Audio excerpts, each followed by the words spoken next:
So we're well into the final day of pre-season testing 2022 in Bahrain, and the teams and drivers have had 3 more days to try and get onto terms with these new generation cars, learning from the wheel, from the telemetry, from the feedback and everything else. And I've been looking on from the outside, and these are a few things I think we can look forward to in 2022. What's become really clear is that this year's cars look like they're much more of a handful for the drivers. The downforce has changed this year. We've now got ground effects, so the downforce is generated from the underside of the car rather than the on-top surfaces and the barge boards of yesteryear. And it's challenging in different ways. The high speed is still quite good, but then there's this porpoising effect when they get to really high speed that the drivers have got to deal with. But the low speed looks like a different effect again. They're really struggling with braking, a lot of lockups, difficulty in entry as well. And a lot of that is coming from the stiffness of the cars that they're having to run to try and avoid the porpoising effect and get the most out of the ground effect as well. So generally, stiffness of the cars are adding a lot of problems for the drivers.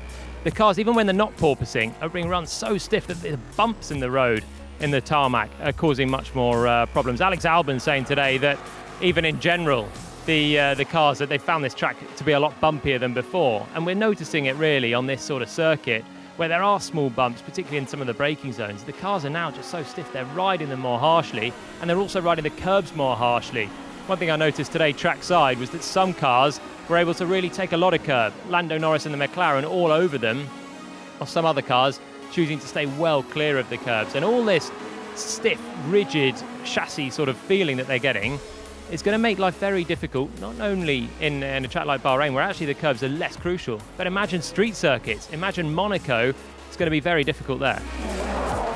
But the balance is also really difficult. Not only are the cars stiff and harsher to drive for the drivers, but the balance is a little bit more all over the place. So they're fighting the car more. Generally, understeer is the order of the day. Pirelli have tried to stiffen up the rear tyre, make it a bit stronger, and it's adding to the understeer characteristics that everyone's facing this year, with the cars pushing on and the drivers having to wait quite a long time to get on the throttle. But in some of the lower speed corners, it's oversteer, where they're fighting the car on entry. When they hit the brakes, the car's raising a little bit and they're actually losing a bit of downforce from the back end of the car. So they're fighting different problems in different corners, and it's all making life a little bit harder for them. The cars are no longer on rails like they used to be. Maybe they're going to have to change their driving style to get more out of them, but for us watching on, we are seeing drivers really challenged to the max. But in all of it for the drivers, what they have seemed to really enjoy is the wheel-to-wheel battling, and that's what we want to enjoy as well. And there's been loads of it in Bahrain. I've just witnessed probably the battle of Bahrain testing so far between Lewis Hamilton and Pierre Gasly for a couple of laps, switching positions like it was the duel in the desert all over again. But there's been other good fights as well. We had Lance Stroll and Fernando Alonso going toe-to-toe, Max Verstappen and Carlos Sainz going toe-to-toe, and following, hopefully, looks to be like it's a little bit better. So, fingers crossed, the drivers are being challenged more, but they can have a lot more fun in their battle and start racing wheel-to-wheel, and we can enjoy watching them. And what about development? This is only pre-season testing, of course. It's a new generation of cars, and already, compared to Barcelona, there have been numerous updates on all of the cars. It's a moving goalpost. There's been some very noticeable no side pod updates, for example, on the Mercedes, and there's been a lot more intricate updates throughout the entire field, and this is something that's going to be worked on all the way through the early parts of the year, and this is really just the start of it. All the teams are working out how to get the most out of their package, what they can bring to the car to get more out of their performance as well, in conjunction with the drivers who are giving that all-important feedback, and that's why the mileage, as always in pre-season testing, is so critical. The side pods, the underside of the car look to be the most crucial areas, and they're the most standout areas of development. But the other issue that is arising and will need solving, and can be a big hidden area of development, is the weight for this year. Now, the cars are nearly up to 800 kilos. They're the heaviest Formula One cars have been, but teams are also struggling to keep them actually at that weight. We've got 3 kilos looking like it may be added on to help with some stays on the back to try and get a bit more rigidity into the floor to help porpoising. And the teams are basically struggling to try and get their car down to the weight limit. The drivers can't do much about that. They're limited to 80 kilos, including the seat, which they'll all be hitting. There's no chance they're going to be overweight, but the cars basically still are to varying degrees. So a really hidden area of development is going to be how they can shave off some weight from these cars because basically if they could shave 5 kilos, that's going to give them over a tenth, maybe a tenth and a half in performance. So for every kilo they can find, we might not see it, but they're basically just going to be going quicker. The other thing I've noticed, and another major aim of the rule change, is to try and close the grid up. Hopefully the cars can race better, but hopefully they're all racing each other now. And one big thing I've noticed, I don't know who's going to be at the back of the field. Everyone looks like they've moved up the pecking order. New parts coming, the performance closing up. So I think we're going to have to wait till later on in the day before we can go team by team and try and make some sense out of all these testing laps. And just like that, here we are again. The running is over, so it is now time to have a look at that pecking order for the year and who's going to be doing what next week as the first race takes place.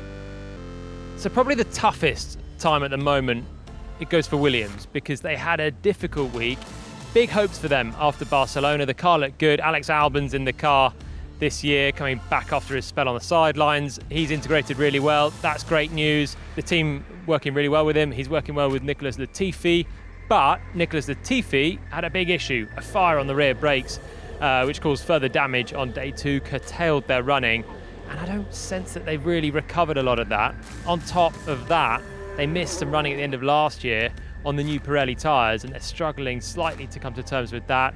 So Williams, whilst I think they've made a step forward, whilst I think everyone at the back has made a step forward, hopefully there is no back end, it's just one big midfield. Williams may be with the most work to do heading to Bahrain.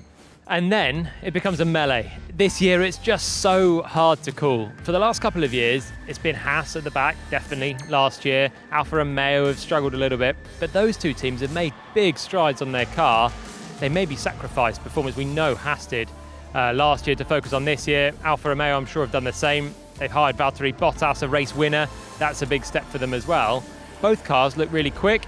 Both cars look a little bit fragile as well. But it wouldn't surprise me if they were well into the midfield, getting some points once again this year, maybe more regularly, particularly with Valtteri in the Alfa Romeo. And of course Haas re-signing Kevin Magnussen, a great move from them and a good bit of experience. And I'm sure he'll help Mick Schumacher to progress as well. So they'll be well in the midfield. Aston Martin had a slow start. Their car looked quite sharp, snappy, abrasive early on, but they've worked methodically through it over the course of the week here and in Barcelona and got the car into a better window.